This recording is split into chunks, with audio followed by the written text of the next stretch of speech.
অবৈধ বিদেশিদের বিরুদ্ধে ব্যবস্থা নিতে টাস্ক ফোর্স গঠন।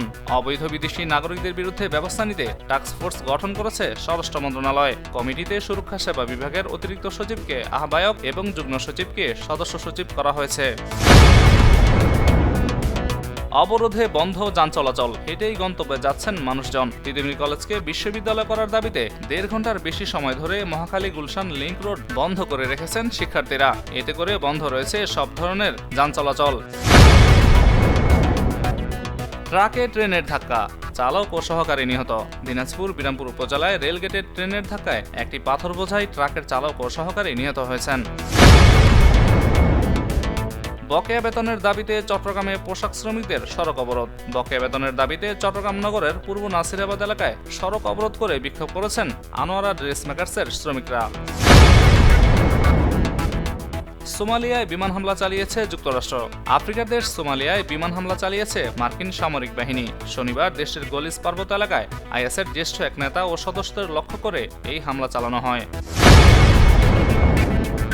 কানাডা, মেক্সিকো ও চীনের উপর বাড়তি শুল্ক যুক্তরাষ্ট্রের প্রেসিডেন্ট হিসেবে দায়িত্ব নেওয়ার 2 সপ্তাহের মাথায় কানাডা, মেক্সিকো ও চীন থেকে পণ্য আমদানিতে বাড়তি শুল্ক আরোপ করলেন ডোনাল্ড ট্রাম্প। অস্ট্রেলিয়ায় ভয়াবহ বন্যা, পালাচ্ছেন হাজার হাজার মানুষ।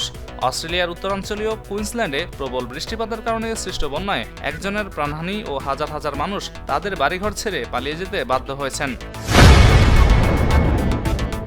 ইউএসএআইডিকে সন্ত্রাসী সংস্থা আখ্যা দিয়ে বন্ধ করে দিতে বললেন ইলন মাস্ক। ইউএসএআইডিকে সন্ত্রাসী সংস্থা আখ্যা দিয়ে ইলন মাস্ক বলেছেন এটি বন্ধ করে দেওয়া উচিত। এমন সময় তিনি এই ঘোষণা দিলেন যখন মাস্কের প্রতিনিধিদের সংরক্ষিত গোপন নথি দেখার সুযোগ না দেওয়ায় সংস্থাটির 2 নিরাপত্তা কর্মকর্তাকে ছুটিতে পাঠানো হয়েছে। পুলিশের মুখোমুখি রাজশাহীর মালিক, 3 কিস্তিতে টাকা পরিশোধের আশ্বাস।